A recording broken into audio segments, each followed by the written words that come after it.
Coup de théâtre normand aux Nations Unies, le Canada a retiré sa candidature pour un siège au Conseil de sécurité. Ben oui, parce que si on avait procédé encore un vote, ils auraient perdu. L'humiliation totale, les gens estiment qu'il y aurait eu à peu près 73 votes. On s'en prenait 128 pour gagner. Ouais, puis l'Allemagne a gagné le premier tour. Sans aucun problème. Puis on a été battu par le Portugal. Écoutez, c'est une humiliation épouvantable pour le gouvernement conservateur.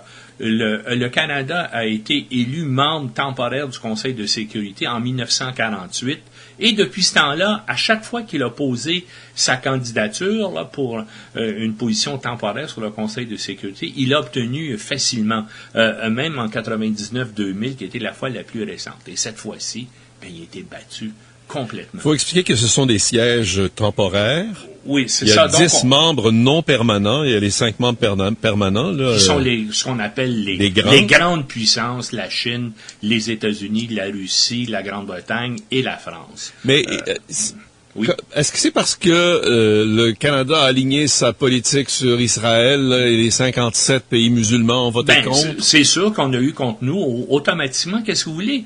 Et puis, l'ensemble de la communauté mondiale, on s'est mis dans un cul-de-sac. Depuis qu'Harper est là, on donne un appui inconditionnel à Israël. 2006, l'invasion du Liban, le Canada et les États-Unis sont les deux seuls vrais pays à supporter Israël. L'invasion, encore une fois, puis les massacres à Gaza, encore une fois, les deux seuls pays significatifs à appuyer Israël, les États-Unis et le Canada. Puis, quand il y a des votes, c'est automatiquement là comme 130 à 12. C'est des choses vraiment incroyables. Mais comme les États-Unis ont le droit de veto au Conseil de sécurité parce que c'est un des 5 membres permanents, ils protègent toujours Israël. Depuis la création des Nations Unies, les États-Unis ont utilisé, si je me rappelle bien, 28 fois leur veto au Conseil de sécurité pour protéger Israël. La politique d'Israël est dénoncée par l'ensemble de la communauté mondiale et nous, on décide de se mettre du côté des États-Unis avec Israël. Alors, c'est sûr que dans le monde entier, là, il n'y a pas grand monde qui vont nous appuyer. En plus de ça, on a une politique écologique absolument rétrograde.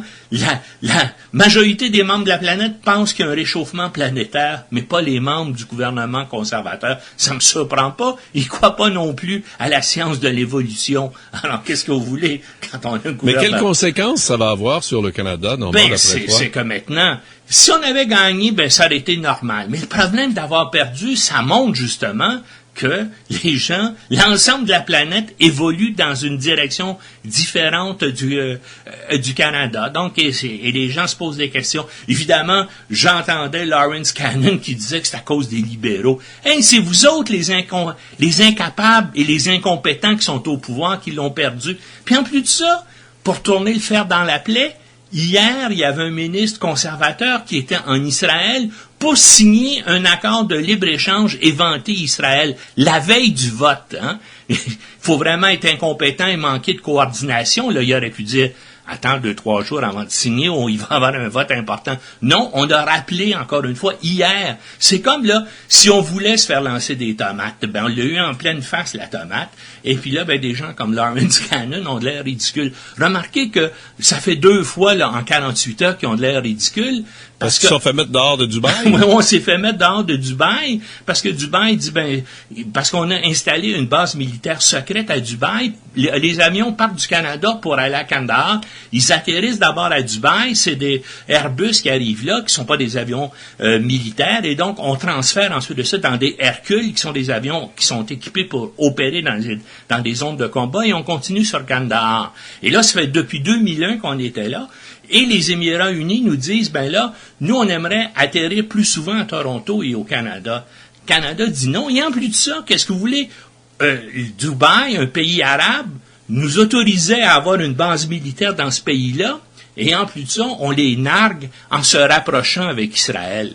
Mais là, c'est pas ça, c'est que le ministre des Affaires étrangères, hier, annonce ça en disant, là, c'est pas grave, on va rester amis. Puis Peter MacKay, lui, est à Kandahar, puis il essaie de s'en revenir au Canada. Alors, son avion décolle, il est à bord de l'avion avec le chef de l'état-major des forces canadiennes, et quand il s'approche de l'espace aérien de Dubaï dit « Non, on veut pas vous avoir ici, allez atterrir ailleurs ». Haute humiliation épouvantable, ils ont dû retourner puis aller atterrir en Turquie. Ça montre comment notre prestige au niveau mondial est en chute libre, parce que c'est un gouvernement qui a pris des mauvaises décisions. Hein? Qu'est-ce que vous voulez? Le réchauffement climatique, c'est pas une invention, mais ce gouvernement-là, bien sûr, il agit pour son intérêt, parce qu'il représente avant tout l'Alberta, puis eux autres, ils vivent de la pollution, de l'empoisonnement de l'atmosphère. Alors, merci beaucoup, Normand. D'ailleurs, tout à l'heure, je vais parler avec M. Yves Fortier, l'ancien ambassadeur du Canada à l'ONU. Je suis sûr qu'il va avoir des positions plus nuancées que les miennes. On verra tout à l'heure, après la pause. Merci, Normand.